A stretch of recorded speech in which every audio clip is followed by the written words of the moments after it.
ತುಂಬಾ ರುಚಿಯಾದಂಥ ಸಿಂಪಲಾಗಿ ಮನೆಯಲ್ಲೇ ಮಾಡ್ಕೊಳ್ಳೋವಂಥ ಕರಿಬೇವಿನ ಚಟ್ನಿ ಪುಡಿ ಹೇಗೆ ಮಾಡೋದು ಅಂಥೇಳಿ ತಿಳಿಸ್ಕೊಡ್ತಾ ಇದ್ದೀನಿ. ಏನೆಲ್ಲ ಸಾಮಗ್ರಿಗಳು ಬೇಕಾಗಿದೆ ಅಂಥೇಳಿ ನೋಡೋಣ ಬನ್ನಿ. ತುಂಬಾ ಕಡಿಮೆ ಪದಾರ್ಥ ಹಾಕ್ಕೊಂಡು ರುಚಿಯಾದಂಥ ಕರಿಬೇವಿನ ಚಟ್ನಿ ಪುಡಿ. ಇದಕ್ಕೆ ನಾನು 10 ರೂಪಾಯಿಯಷ್ಟು ಕರಿಬೇವಿನ ಸೊಪ್ಪನ್ನು ತೊಗೊಂಡಿದ್ದೀನಿ. ಅಂದರೆ ಒಂದು ದೊಡ್ಡ ಬೌಲಷ್ಟು ತೊಗೊಂಡಿದ್ದೀನಿ. ಫಸ್ಟಿಗೆ ಮೆಣಸಿನ್ಕಾಯಿ, ನಾವು ಚಟ್ನಿ ಪುಡಿ ಸಾಂಬಾರು ಪುಡಿ ಎಲ್ಲ ಮಾಡ್ಕೊಳ್ಬೇಕಾದ್ರೆ ಮೆಣಸಿನ್ಕಾಯಿನ ಒಣಗಿಸಿ ಮಾಡಿಕೊಂಡ್ರೆ ತುಂಬಾ ಚೆನ್ನಾಗಿರುತ್ತೆ. ಈಗ ನೋಡಿ, ಒಂದು 15 ಬ್ಯಾಡಗಿ ಮೆಣಸಿನ್ಕಾಯಿ ತೊಗೊಂಡಿದ್ದೀನಿ. 2 ಕಪ್ಪಷ್ಟು ಕೊಬ್ಬರಿನ ತೊಗೊಂಡಿದ್ದೀನಿ. ಅಂದರೆ ಒಂದು 400 ಗ್ರಾಮಷ್ಟು ಕೊಬ್ಬರಿ ಇದೆ. ರುಚಿಗೆ ತಕ್ಕಷ್ಟು ಉಪ್ಪು, 1 ಬೆಳ್ಳುಳ್ಳಿ ಗೆಡ್ಡೆನ ಸುಳಿದಿಟ್ಕೊಂಡಿದ್ದೀನಿ. ಈಗ ಫಸ್ಟಿಗೆ ಕರಿಬೇವು ನೋಡಿ ಇದಿಷ್ಟು ತೊಗೊಂಡಿದ್ದೀನಿ. ಒಂದು ಪ್ಲೇಟಷ್ಟು ಫುಲ್ಲಾಗಿ ತೊಗೊಂಡಿದ್ದೀನಿ. ಕರಿಬೇವು ಎಷ್ಟು ಹಾಕ್ಕೊಳ್ತೀವೋ ಅಷ್ಟು ರುಚಿ ಜಾಸ್ತಿ ಇರುತ್ತೆ. ಹಾಗಾಗಿ ಕರಿಬೇವನ್ನ ಜಾಸ್ತಿ ತೊಗೊಳ್ಳಿ. ಇದನ್ನು ಚೆನ್ನಾಗಿ ನೀರಿನಲ್ಲಿ ಕ್ಲೀನ್ ಮಾಡಿಕೊಂಡು ಮನೆಯಲ್ಲೇ ನೆರಳಿನಲ್ಲೇ ಒಣಗಿಸ್ಕೊಂಡಿದ್ದೀನಿ.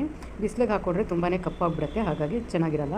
ಫಸ್ಟಿಗೆ ಬೆಳ್ಳುಳ್ಳಿನ ಈ ಥರ ಬಾಣಲೆನಲ್ಲಿ ಸ್ವಲ್ಪ 1-2 ಡ್ರಾಪ್ ಅಷ್ಟು ಎಣ್ಣೆ ಹಾಕ್ಕೊಂಡು ಹುರ್ಕೊಳ್ಬೇಕು. ಅದ್ರ ಜೊತೆಗೇ ಬ್ಯಾಡಗಿ ಮೆಣಸಿನ್ಕಾಯಿನೂ ಹಾಕ್ಕೊಂಡಿದ್ದೀನಿ. ಚೆನ್ನಾಗಿ ಒಂದು 15 ನಿಮಿಷ ಚಿಕ್ಕ ಊರಿನಲ್ಲೇ ಫ್ರೈ ಮಾಡ್ಕೊಳ್ತೀನಿ. ಜಾಸ್ತಿ ಎಣ್ಣೆ ಹಾಕೋದೇನು ಬೇಡ, ಸ್ವಲ್ಪ 2-3 ಡ್ರಾಪ್ ಹಾಕ್ಕೊಂಡ್ರೆ ಸಾಕು, ಬೆಳ್ಳುಳ್ಳಿ ಫ್ರೈ ಆಗೋದಕ್ಕಷ್ಟೇ. ಇದು ಚಟ್ನಿ ಪುಡಿ ಬಿಸಿ ಬಿಸಿ ಅನ್ನಕ್ಕೆ ತುಪ್ಪ ಹಾಕ್ಕೊಂಡು ಈ ಚಟ್ನಿ ಪುಡಿ ಹಾಕ್ಕೊಂಡು ತಿಂದರೆ ತುಂಬಾ ರುಚಿಯಾಗಿರುತ್ತೆ. ಹಾಗೆಯೇ ಚಪಾತಿ ಜೊತೆ ದೋಸೆ ಜೊತೆ ತಿನ್ನಬೇಕಾದ್ರೆ ಸ್ವಲ್ಪ ಕೊಬ್ಬರಿ ಎಣ್ಣೆ ಹಾಕ್ಕೊಂಡು ತಿಂದರೆ ತುಂಬ ರುಚಿಯಾಗಿರುತ್ತೆ. ಈಗ ಅದೇ ಬಾಣಲೆನಲ್ಲೇ ಈ ಕರಿಬೇವನ್ನ ಚೆನ್ನಾಗಿ ಫ್ರೈ ಮಾಡ್ಕೊಳ್ತೀನಿ.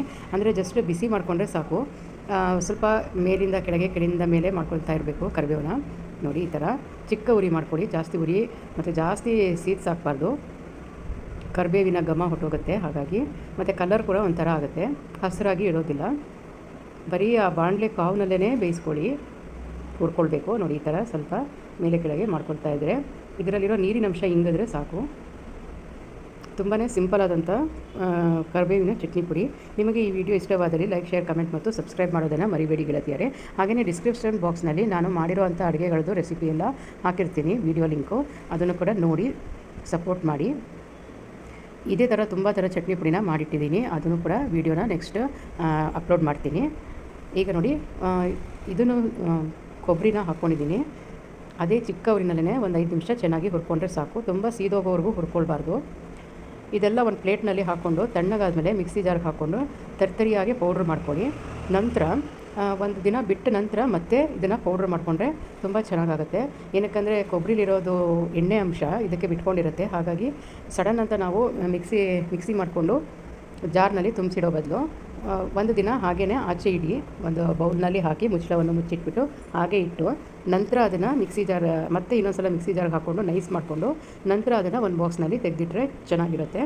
ಇದು ಫ್ರಿಜ್ನಲ್ಲಿ ಕೂಡ ಇಟ್ಕೊಳ್ಬೋದು, ಆಚೆ ಕೂಡ ಇಟ್ಕೊಳ್ಬೋದು. ನೋಡಿದ್ರಲ್ಲ, ಸಿಂಪಲ್ ಆದಂಥ ಚಟ್ನಿ ಪುಡಿ ರೆಡಿಯಾಗಿದೆ. Thank you so much for watching my cooking video.